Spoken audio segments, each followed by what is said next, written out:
Well, hello. Okay, since we last met for the Ibanez, I finished polishing the frets. Let me get it, there we are, nice polished frets. I have cleaned the fingerboard with naphtha, or lighter fluid for want of a better expression, given it a bit of a clean, and she's nice and shiny, and put linseed oil on the Rosewood. I always use linseed oil. I use linseed oil on my own guitars. The Rosewoods actually not the maples, because maples generally speaking are lacquered. So both my fenders are lacquered. I much prefer a maple neck fender, a maple fingerboard fender should I say, to be accurate. These little beauties are Rosewood-ish. Presumably it's Rosewood. I don't quite know what that white is there, however. Makes them very smooth, very quick. And if you put lemon oil, you buy a branded lemon oil, it's mostly not thinners, what's the word? Solvent. There's no lemon in it, very little oil of any description, so you just put in solvent on your fingerboard. But I mean, that's up to you. What you do is what you do, and what I do is what I do, and the twain shall meet most of the time. What we're going to do today, anyway, enough waffling, is let me get my remote thing here, see if it'll work. Not wrong way. Okay, down, down, down, down, down. Down, down, deeper and down. There we are. You notice the bridge pin. Okay. And you will see that these are the new Rosewood bridge pins. If I pop one out and pop the old plastic one in, you'll see that goes, oh come on, focus you little monster, all the way in, and these don't. So we have to remount the holes so that they will fit in. So we shall do that. There we go. Using the famous reamer. There it is. These are a couple of quid on eBay. They work. So you pop it in the hole. You don't push hard. Gently, gently, gently. Okay, most of the time you're just taking out flashing from old stuff. And you pop it in. And you see how much farther in that's gone already. Can we see? I think so, yeah. And I didn't do any forcing, no cutting. A little bit more. I have to glue this T-bar in.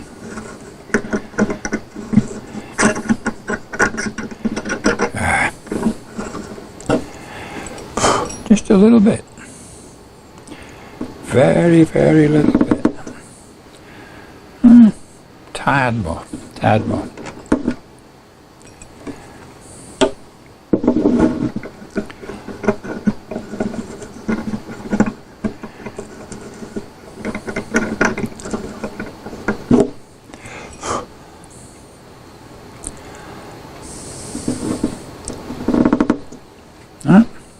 A little bit more. I'm going to lie it down and come on out. I'm going to lie it down and do it because it's mucho easier. Get that in the middle. And you'll notice, yeah, you can see that angle, that it's actually at an angle. It's not upright. That's upright. That's leaning towards the back of the guitar. So the pins are actually in at an angle. And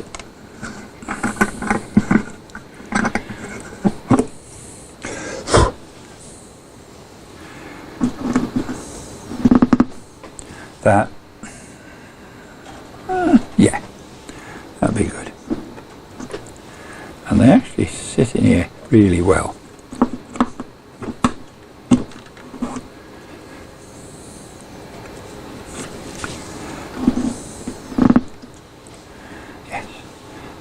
Now these should all be, theoretically, the same size, because one presumes they're made on some sort of CNC machine.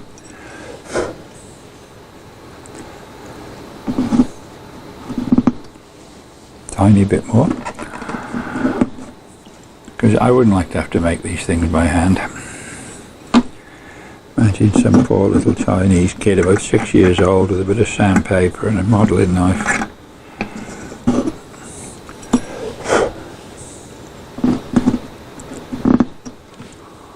There's that.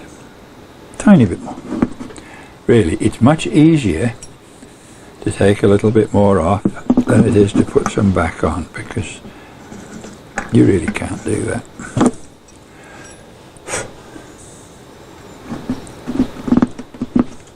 Excellent.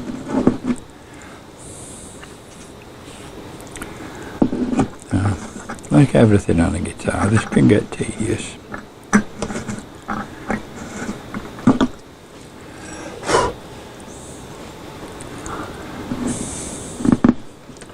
Yep.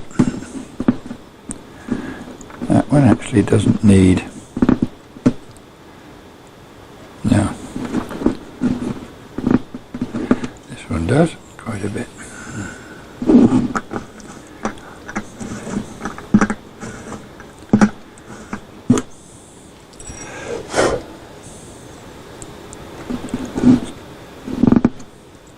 Now a little tiny bit more. Just very little bit.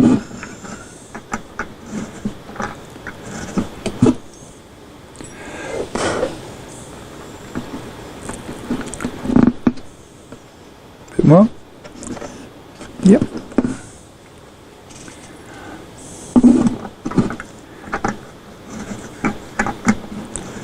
This is more cleaning out the holes than cutting more.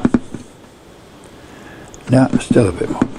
I'm not having much luck with this one, am I? There we go.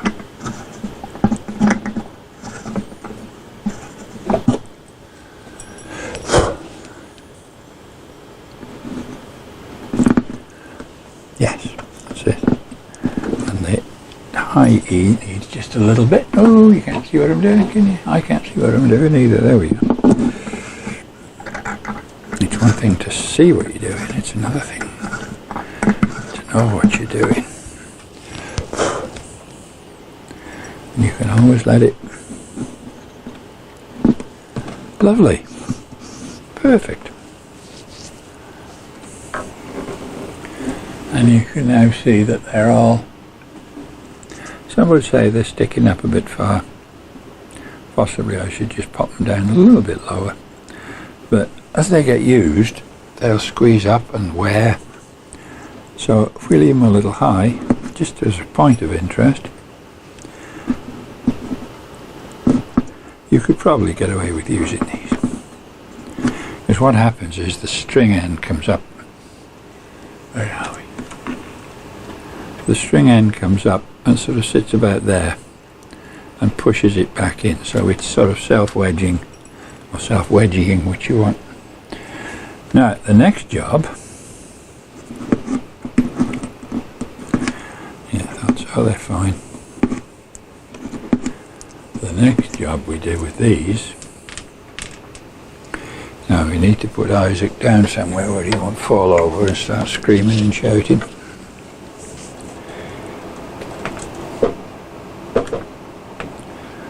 There we go. You stand up there, Isaac, and be a good lad. Okay? The next thing we need to do, we just get rid of this.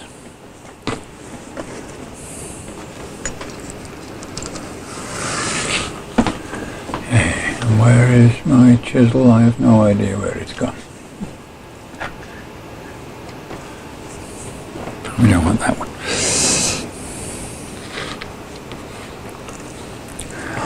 It's just put a very small taper.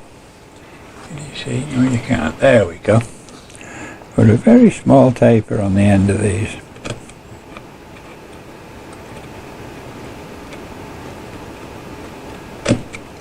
That's it.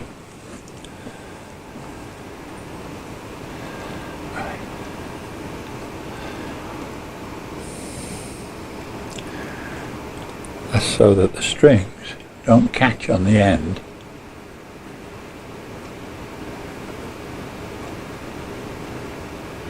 and they slide up and wedge it in properly. So just a quick taper.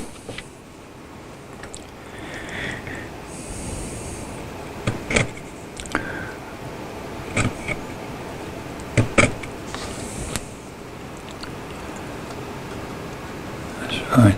You just need to taper it right into the groove. Let me see if I can get a bit closer for this.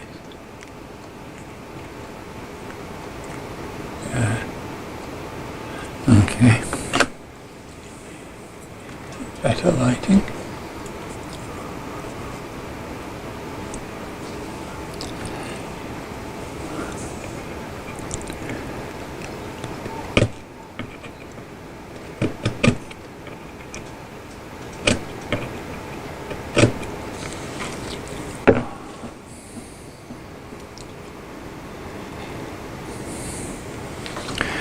I think we were just over to one side a little bit on that. Let's try something different here.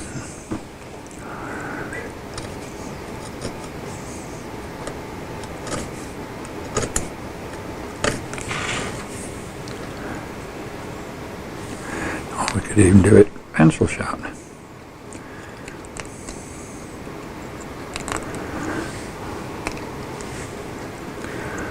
That's it. That works better than the chisel, to be honest.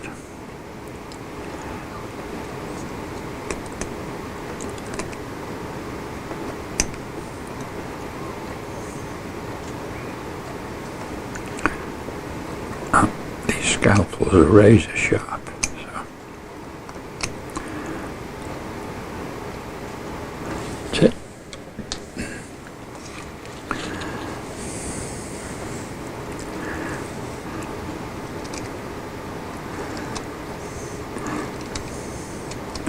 Where I slice into my thumb here.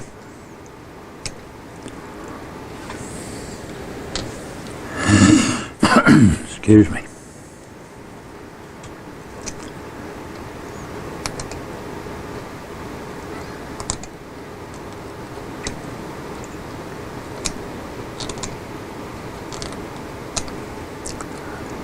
That's it. One more for luck.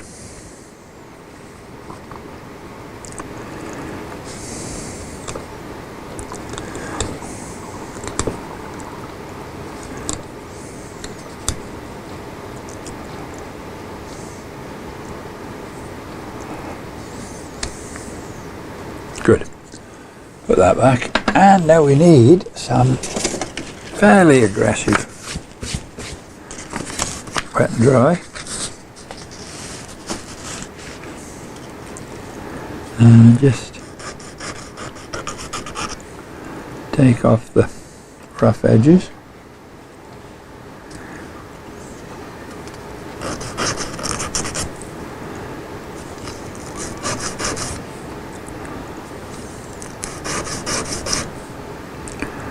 Good.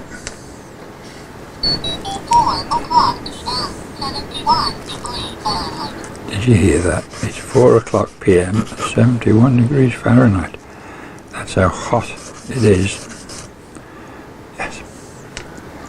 In my workshop, 71 degrees Fahrenheit, which is probably about 2 degrees Celsius, isn't it?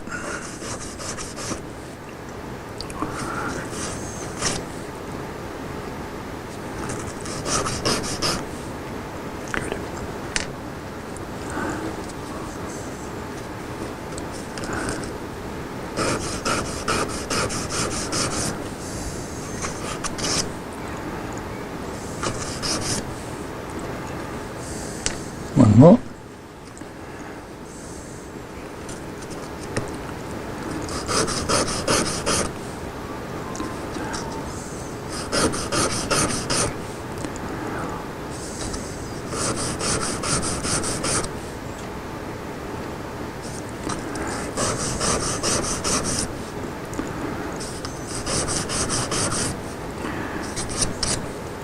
That's it.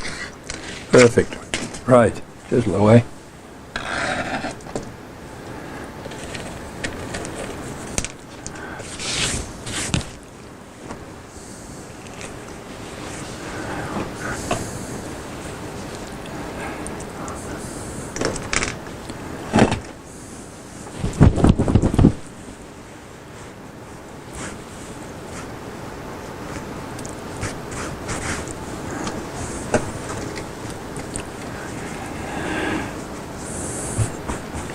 I like to use an old towel for this. It's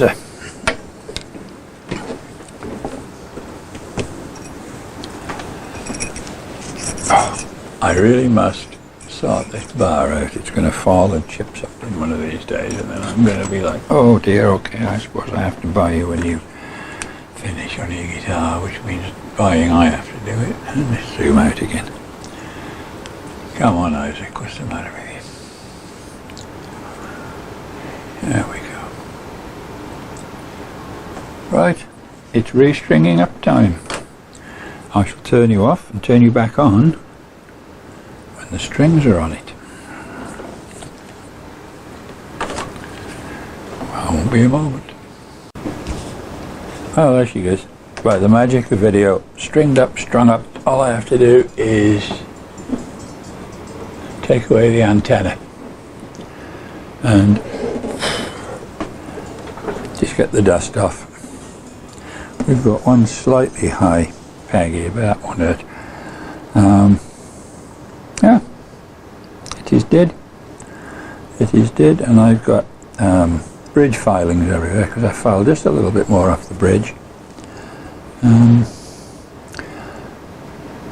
The person who plays this has got a slightly bit of arthritis, I think, in one finger.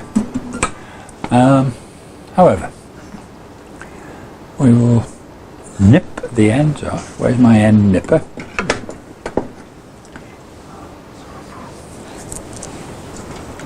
Can we do that? Oh, can we do that without it falling off? Yes, we can. Oh, look at that. Oh, wonderful. How wonderful is that? There we go. And nip. And nip. I use the allegedly PRS method of attaching the strings to the tuners, where you underlap the first turn of the string. There we go. And leave about 2 windings, that's all. Seems to work well. I use it on my own guitars. I string other people's guitars up with it. I'm not a particular fan of PRS, but rather overpriced. But I think I'm probably alone in thinking that. Right. So there we go.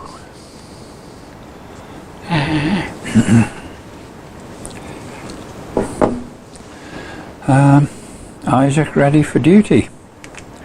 I just have to give him a quick dust, get all this bridge dust off. It gets everywhere. I'm probably breathing it in. I should wear my COVID-19 face mask with it, really, but there you go.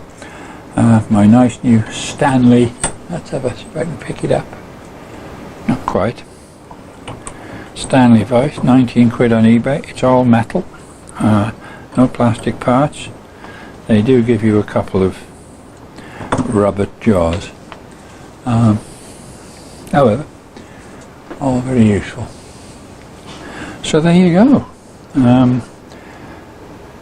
It's all tuned up, strings stretched, my patience stretched to the limit as usual, and I thank you very much for watching.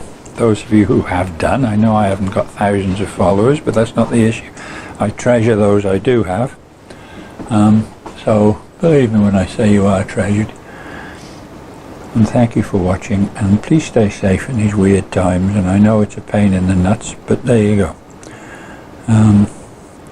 Nothing else to say till the next time now. Take care.